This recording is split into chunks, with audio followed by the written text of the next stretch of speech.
Olá! Hoje a gente vai mergulhar a fundo no relatório mensal de fevereiro de 2024 de um fundo bem conhecido no mercado, o BTG Pactual Crédito Imobiliário, ou, para facilitar, o BTCI11.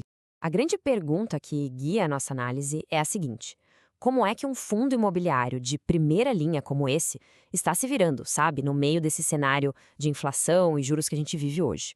Bom, para a gente entender o fundo, primeiro a gente precisa dar um passo atrás e olhar o cenário maior, o cenário global. Porque, o desempenho de um ativo desses não acontece isolado. Ele é totalmente influenciado pelo que está rolando na economia mundial. E olha que interessante. Aqui a gente tem uma história com dois caminhos bem diferentes. De um lado, no Brasil, o Banco Central está sinalizando um corte de 50 pontos base na taxa de juros. Isso acontece porque a projeção de inflação por aqui deu uma melhorada. Agora, lá nos Estados Unidos, a conversa é outra. O Federal Reserve está segurando os juros, com o pé no freio, porque a inflação por lá ainda é uma baita preocupação. Essa diferença de estratégia, sabe, cria um ambiente bem único. Ok, agora vamos dar um zoom. Como é que esse cenário todo impacta na prática o mercado imobiliário aqui no Brasil? E o sinal, por enquanto, é bem positivo. Em janeiro, o IFIX, que é basicamente o termômetro dos fundos imobiliários brasileiros, subiu, olha aí, 2,17%. Esse número só reforça uma visão mais otimista para o mercado. O que está movendo isso tudo? Exatamente a expectativa de que os juros aqui no Brasil vão cair. Parece que um ambiente mais favorável está se formando no horizonte. Certo. Com esse pano de fundo, tanto macro quanto do setor, em mente, vamos finalmente conhecer de perto o nosso protagonista de hoje, o BTCI11, através dos seus números. E eles são bem impressionantes. Para começar, o fundo tem um patrimônio líquido de 1,01 bilhão de reais. É um número que por si só já mostra o tamanho e a importância dele no mercado. E não é só grande em dinheiro, não. Estamos falando de mais de 203 mil cotistas. É uma base de investidores enorme e que continua crescendo, o que mostra bastante confiança na gestão do fundo.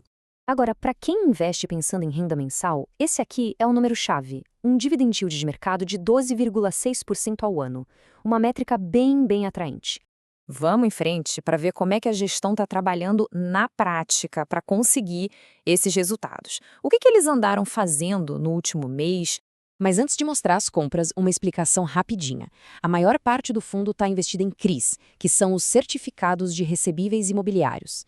Pensa neles como se fossem pacotes de dívidas do setor imobiliário, tipo financiamentos para construir um prédio ou para vender um imóvel.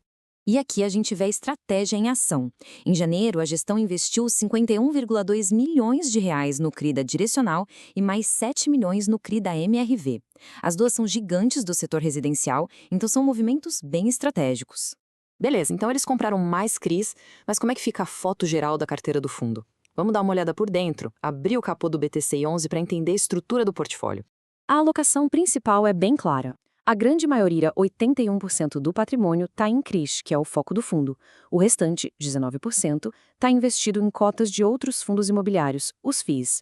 Agora, essa parte aqui é fundamental para a estratégia. Presta atenção.